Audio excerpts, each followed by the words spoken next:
because sometimes bills can be hard to manage. It's a no money down payment arrangement, so if they're having a hard time and they're not able to afford a payment up front, then CRP would be a great way to help them get current.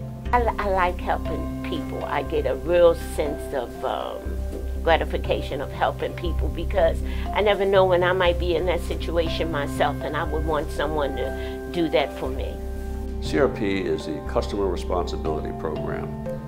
It's a low-income program for our low-income customers so that they can have some affordability to get gas. We as PGW are here to assist customers in time of need, and the CRP program is a program of need. The applications basically name, address, social security number, if you're getting any type of assistance from a family member, if you're getting any food stamps or housing, and then a signature. That's it. It's really simple. Even though they're a stranger, I'm helping my mom, I'm helping my sister, I'm helping my dad, because at one point in time, we all have needed CRP.